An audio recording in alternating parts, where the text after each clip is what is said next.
la política de trabajo decente se construye en el marco del diálogo social, en el marco del tripartismo con los trabajadores, con los empleadores y con el sector gobierno. Y en el marco de ese diálogo social, él plantea que más allá de imponer sanciones o de legislar o gobernar y dar órdenes, se debe pactar y se debe concertar. Y uno de esos pactos es este. El segundo pacto, está el pacto por la erradicación del trabajo infantil como primer pacto en el ciclo de la vida que planteaba el presidente el día de hoy. Y el segundo pacto es el del empleo como un servicio público. El empleo como un servicio público y como pacto fundamentalmente porque solo es posible en la medida en que los trabajadores le jueguen a esta apuesta y los empleadores también lo hagan.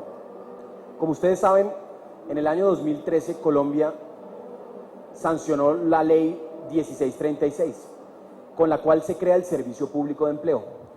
El elevar a un nivel de servicio público, el ayudarle a una persona a conseguir trabajo, es decir, esa gestión y colocación, ese servicio de empleo, el llevarlo a un servicio público, quiere decir que independientemente de si lo presta un privado o lo presta un público, debe tener siempre, en todo momento, un fin social, que es el desarrollo del derecho al trabajo.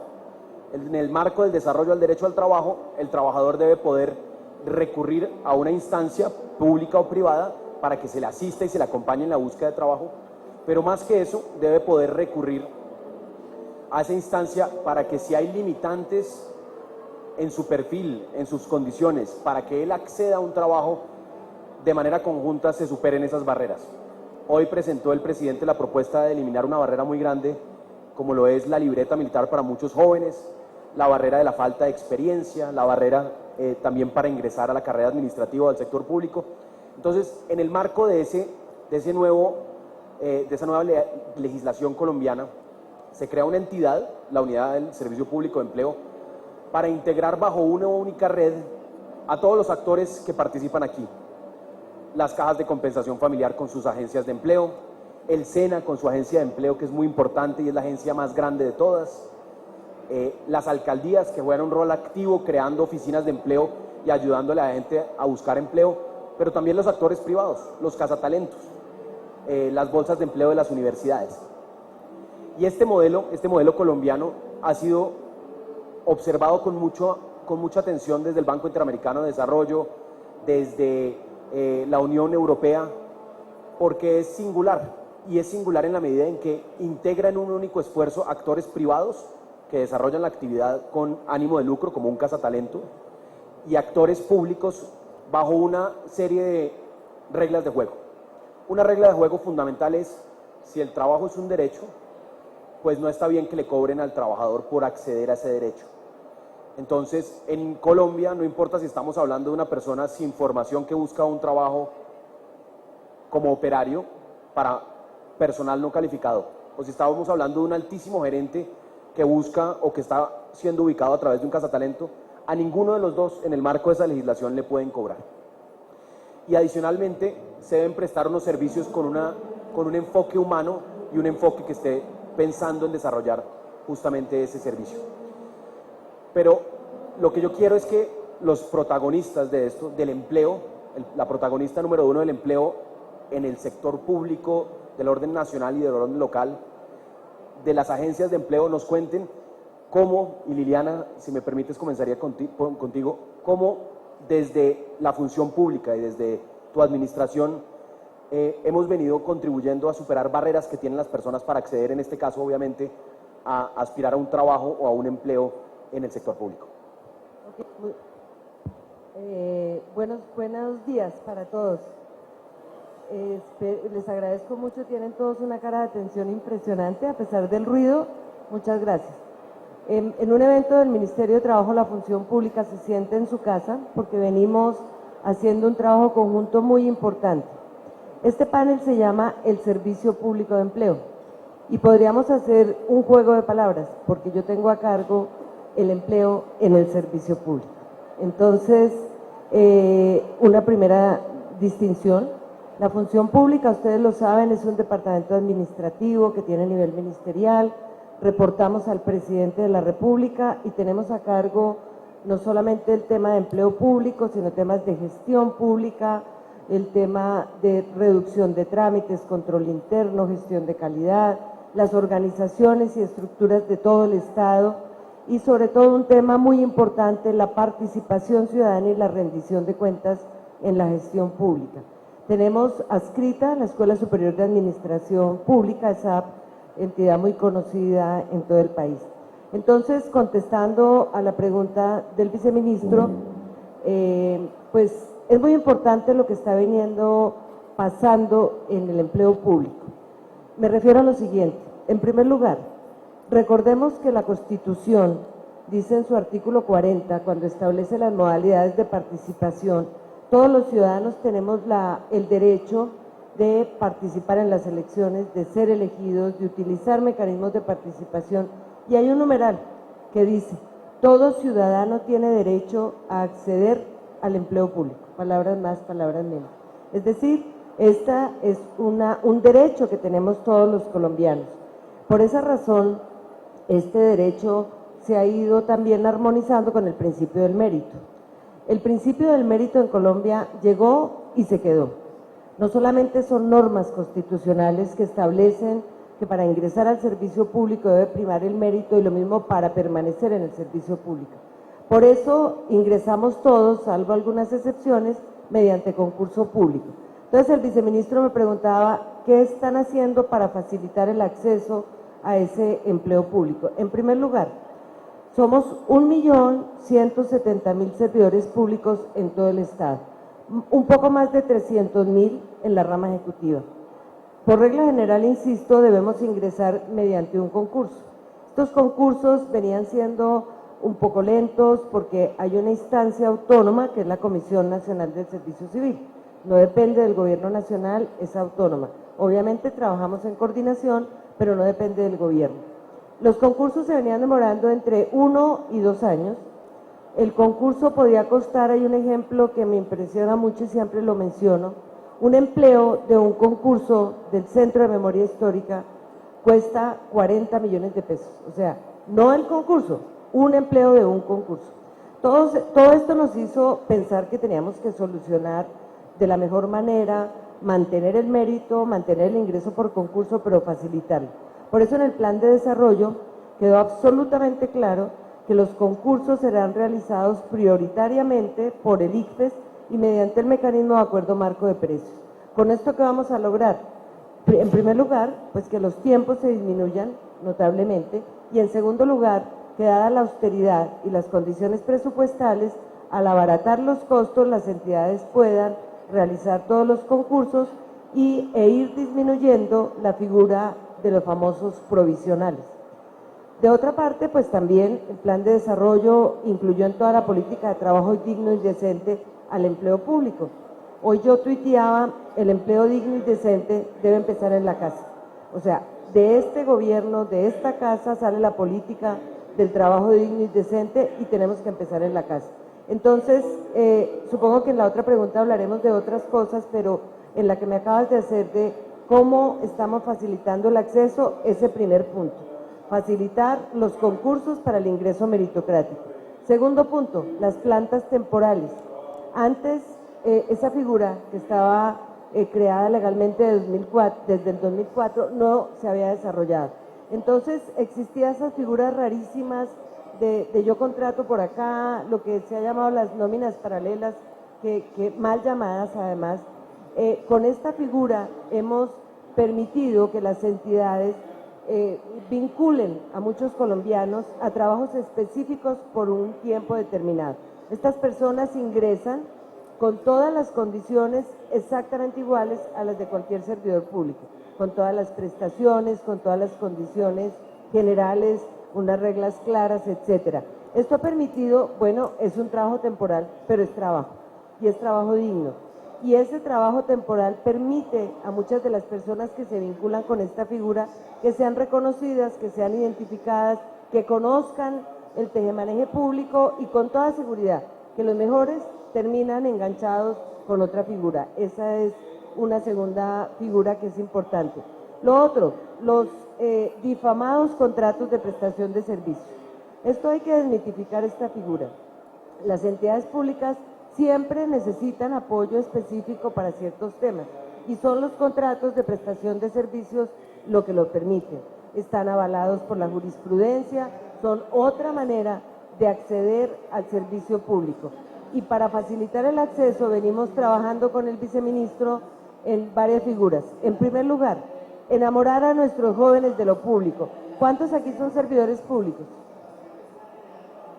Bueno, casi todos.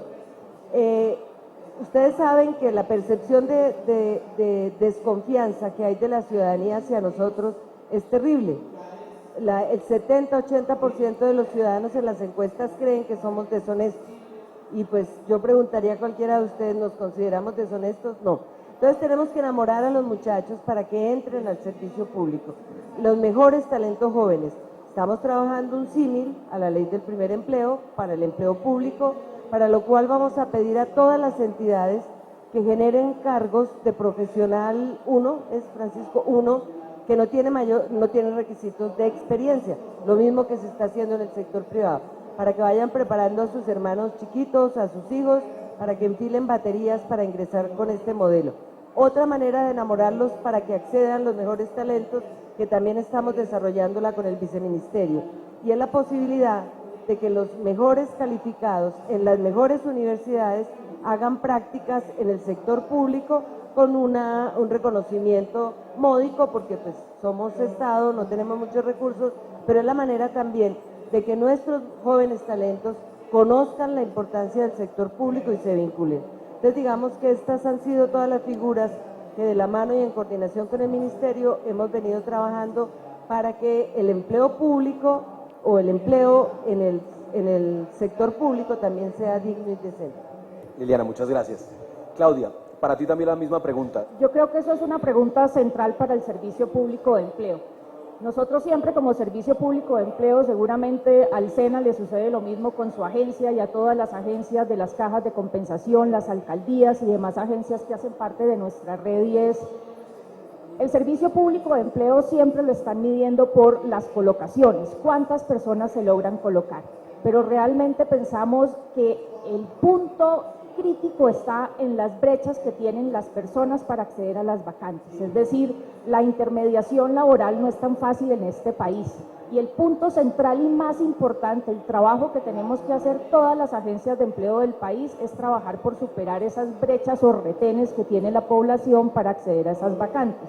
Hemos hecho mucho, creo que el Servicio Público de Empleo en sus 2 años que lleva operando realmente es un servicio público muy nuevo, pero hemos logrado resultados tangibles y bastante importantes. Uno de ellos, creo que la principal brecha es la brecha del acceso.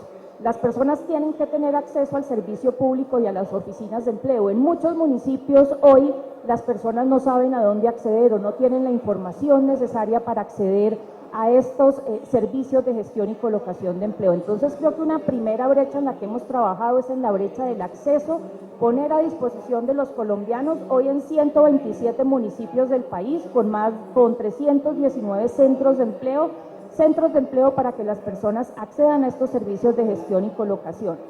Y hemos venido también superando otras brechas, la brecha de la información, por ejemplo, cómo las personas pueden acceder a la información de dónde están las vacantes y cuáles son los servicios que les permitan acceder a esas vacantes, con un sistema de información robusto, con un call center que hemos puesto a disposición de las personas.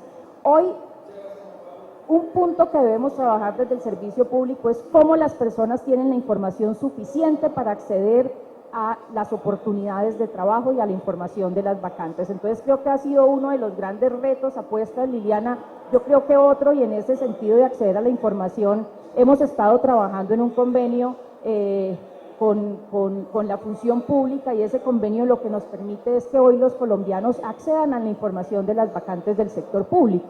Hoy el servicio público difunde, promociona las vacantes del sector privado, pero no las públicas. Y creemos que es muy importante que en los centros de empleo también se promocionen estas vacantes y los colombianos tengan acceso a la información. Creo que eso es muy importante para eliminar esas barreras de información. Otra de las barreras que hemos venido trabajando es la de formación para el trabajo, que creemos que es central. y es las personas no tienen las competencias para acceder a las vacantes, para acceder a esas necesidades que tiene el sector productivo. Creemos fundamental trabajar con todos los centros de empleo y así lo hemos hecho con la Agencia de Empleo del SENA, las agencias de empleo de las cajas de compensación, y es formación para el trabajo pertinente a los requerimientos del sector productivo, de las empresas. Creemos que esto es muy importante y es otra de las gran apuestas que tenemos para cerrar las brechas. Hoy los empresarios nos dicen, necesito estos trabajadores, no logramos llenar las vacantes por falta de formación para el trabajo o de competencias transversales para el trabajo. Estamos trabajando fuertemente desde nuestros centros de empleo en estas 2 vías. Otro de los puntos de trabajo en los que hemos avanzado ha sido eliminar otras barreras que tienen las personas, por ejemplo, la movilidad. Muchas personas se dirigen a los centros de empleo, las personas que hoy están haciendo uso del servicio de empleo, muchas de ellas no tienen los recursos necesarios para asistir a la capacitación, para asistir a las entrevistas. Entonces estamos trabajando en formas creativas para darles estos subsidios de transporte a través de algunas tarjetas para la movilidad y otro tipo de esquemas para que las personas puedan acceder a estas oportunidades laborales. A veces por falta de recursos pierden las entrevistas o los servicios que prestan los centros de empleo. Otro punto que lo hablábamos esta mañana y que es una de las banderas del viceministro es el caso de los jóvenes, y ahí creemos que está otro de los puntos críticos del servicio de empleo. Hoy cerca del 44% de las personas que se acercan a los centros de empleo son jóvenes. Es la población que está haciendo uso del servicio de empleo, la población más afectada por el desempleo, la que más necesita estos canales formales de gestión y colocación. Sin embargo, cuando revisamos las vacantes, 9 de cada 10 vacantes requieren experiencia laboral. Cuello de botella, ahí está una de las barreras, lo hablaba esta mañana el presidente, el ministro Luis Ernesto lo ha venido trabajando mucho, y es cómo hacemos para que los jóvenes puedan acceder a las oportunidades laborales. Estamos trabajando fuertemente en esto en conjunto con el ministerio a través de programas como 40.000 primeros empleos, y es darle al joven el primer empujón, la primera oportunidad para que adquiera esa experiencia y luego pueda vincularse a otras oportunidades de trabajo. Y tenemos otra serie de programas relacionados con la atención diferencial de ciertas poblaciones que tienen barreras importantes para acceder al trabajo, las víctimas del conflicto armado, la población con discapacidad, son las mujeres también muchas veces tenemos restricciones para acceder a las vacantes. Vemos que los empresarios muchas veces excluyen por el género al trabajador, nos ponen más restricciones para comenzar a trabajar. Entonces, desde el servicio de empleo hemos comenzado a trabajar con esos enfoques diferenciales. Yo creo que es uno de los grandes retos, además, que tenemos, que ahora vamos a hablar de eso, y es siempre tratar de identificar las brechas de la población y prestar servicios que permitan ese cierre de las brechas. Creo que son los programas más importantes que hemos liderado desde el servicio de empleo. Gracias, Claudia. Elsa está como directora encargada de empleo del SENA, y el SENA, siendo la agencia pública de empleo, la agencia de empleo más grande de todas, tiene una gran herramienta con la cual no cuenta ninguna agencia, y por eso, que es la formación, que muchas veces es justamente la formación la que impide que una persona consiga o pueda acceder a un empleo. Y ustedes vienen haciendo una tarea muy importante en temas asociados a los proyectos país de obras, de infraestructura, en lograr que esas personas que antes no hubieran podido acceder a ofertas y que hubieran tenido una barrera o por falta de formación o por falta de certificaciones, hubieran podido acceder a una oferta de trabajo en su municipio, porque hay un trazado de cuarta generación, porque hay una construcción de vivienda. ¿Qué está haciendo el SENA para lograr llegar a esas poblaciones e impactar esos proyectos, Elsa? El SENA desde 1989, y gracias a la confianza que le entregó el Ministerio de Trabajo, le entregó la administración del Servicio Público de Empleo. Este Servicio Público de Empleo funcionó como Servicio Público de Empleo hasta el 2003, en el que el Ministerio nuevamente retoma la labor de dirigir políticamente todo el tema del Servicio Público de Empleo. Efectivamente, esto que se le hayan entregado a una entidad de formación hace que tenga una ventaja competitiva muy grande, y es el tema de formación. Porque nosotros contamos con todos los centros de formación en el tema de formación complementaria para ayudar a calificar y recalificar el talento humano. Asimismo, digamos que la Agencia Pública de Empleo en este momento tiene otras ventajas, y es que cuenta con 33 oficinas a nivel nacional. Y contamos con 4 oficinas móviles para llegar a los sectores donde la población no puede acceder a internet o no puede acceder a nuestras oficinas.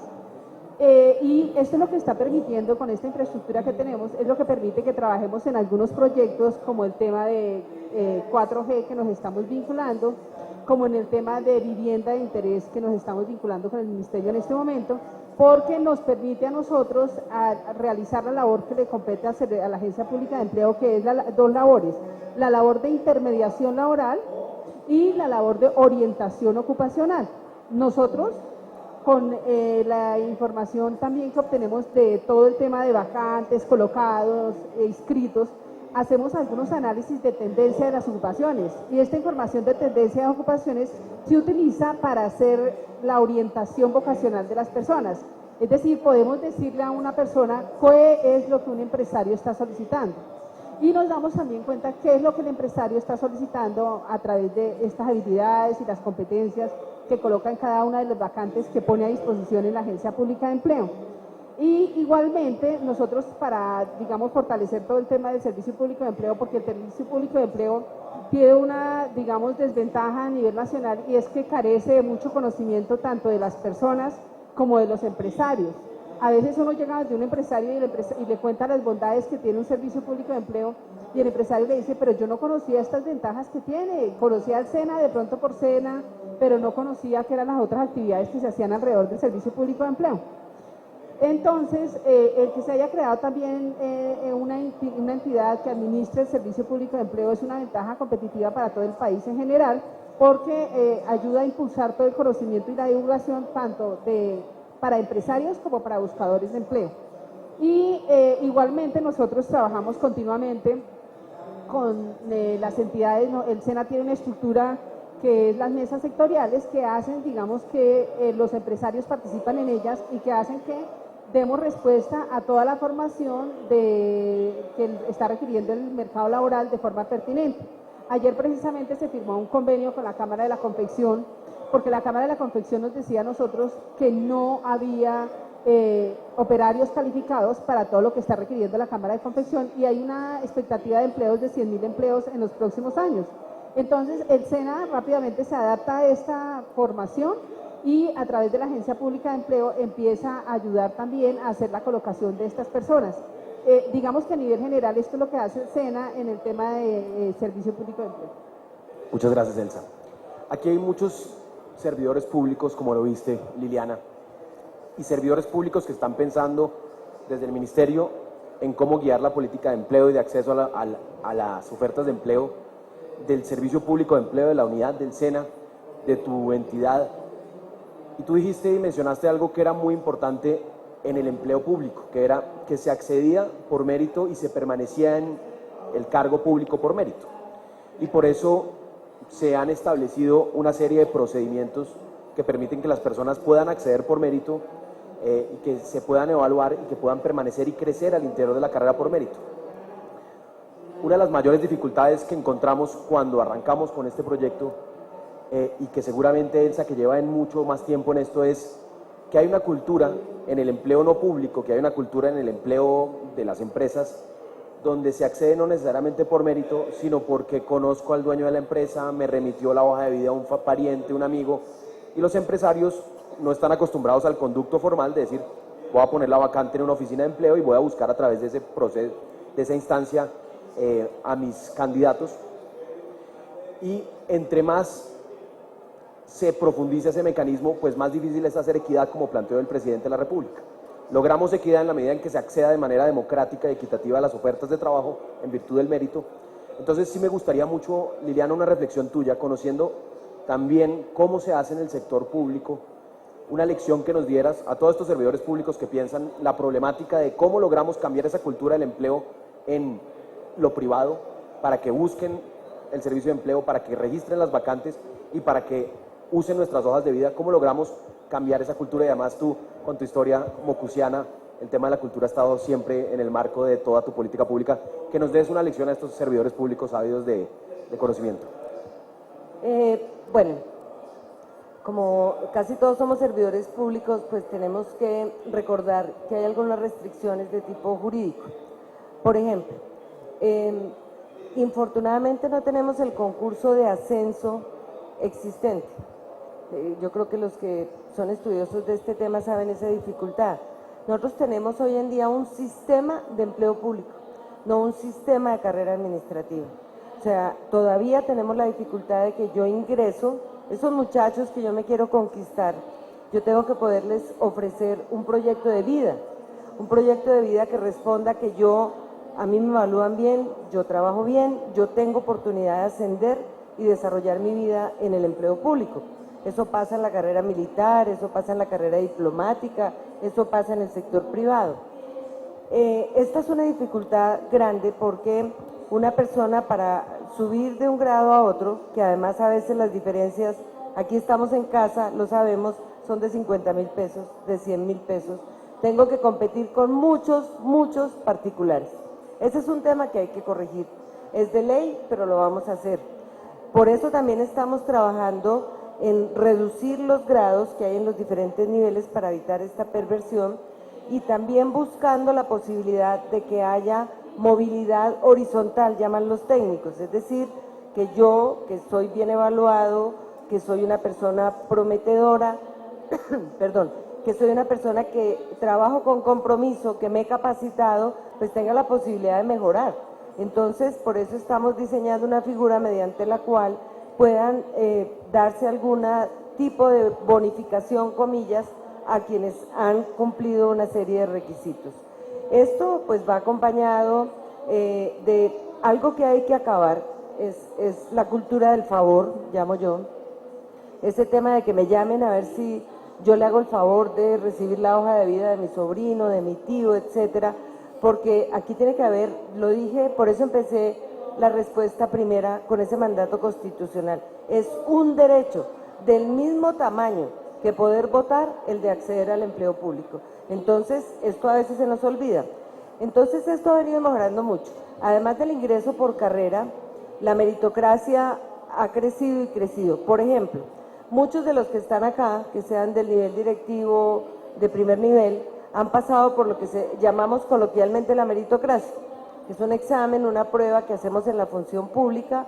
Las hojas de vida de estas personas se cuelgan a la información pública para que haya cualquier cuestionamiento. Los jefes seccionales de las entidades públicas, que ustedes saben que hay que entregar una terna al gobernador respectivo, SENA, ICBF, IGAC, INCODER, las grandes, todas las que tienen regionales, se hace por concurso de méritos en las regionales. Esto es algo pues que no sería necesario, lo mismo que los de libre nombramiento y remoción, esto no lo pide la ley. Por ejemplo, en este momento se acaba de divulgar la lista, la terna que va a presentar el presidente de la República para que el Senado elija magistrado de la Corte Constitucional. Se hizo meritocráticamente. Concurso abierto en el portal de la Presidencia de la República. Los personeros, la SAP está apoyando a los consejos municipales para hacer los respectivos concursos.